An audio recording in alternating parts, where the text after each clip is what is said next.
Hello everyone, you're watching Let's Talk About Prepping. I'm Tyler, your host, and in this video I want to talk about two things that you can do to help protect your own identity and that of people that you care for. This first one is particularly important if you have daughters, and it's one that I've been wanting to share for a while but I've never gotten around to. And the second one is definitely important, but I haven't been prompted to do it until Prepper's daughter got me a recent gift. Now, for the thing that you should be doing for your daughters, you should tell them to cover up the address on their driver's license. I'm surprised that this isn't a more common thing. Now, I realize that a lot of you have daughters that are probably not getting their identity checked all that often, if they're not buying alcohol or cigarettes or things like that, getting into nightclubs. But you never know when someone's going to ask to card them to get into a place or to purchase something. And their home address is right there on their driver's license. I card people all day long, and many of them are young 18, 19-year-old girls. And I am willing to admit that I'm not the least creepy looking guy. And the fact that they are willing to hand me their home address without even a second thought is concerning to me. And it's definitely something that young women should be thinking about.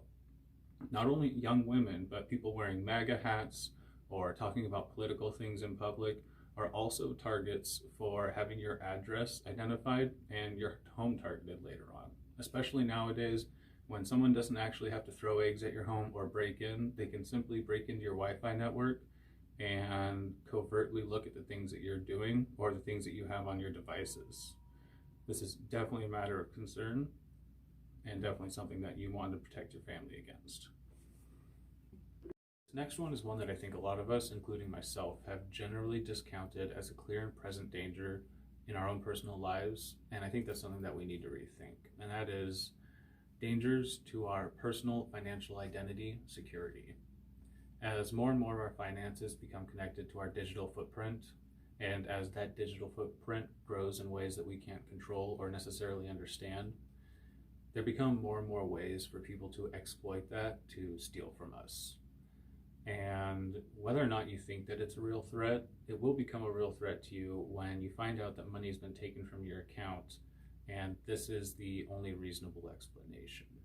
It is very simple, as credit cards have tap operability to use very basic digital devices while standing next to you in line or on the bus or anywhere in public to access your card and perform transactions without you knowing about it. This will be the next common way for people to pickpocket you, and simple things like RFID blocking wallets or pouches for your cards can help to protect against that. Now, this is the gift that Prepper's daughter got for me recently while we were out shopping when she visited.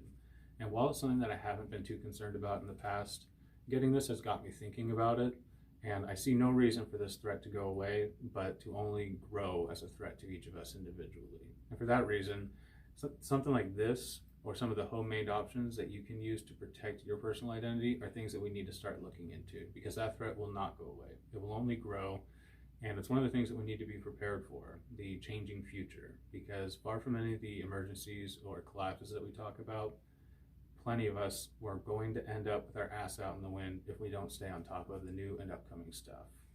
Anyways, just my thoughts there. These are widely available, and of course there are plenty of things on YouTube showing you how to make homemade ones, which I may consider doing myself in the future. Anyways, hope these have been some interesting tips. Hope that you can find something useful in them, and I'd love to hear some of your related life hacks, if you will. Hope you're all doing well. Everybody stay safe out there.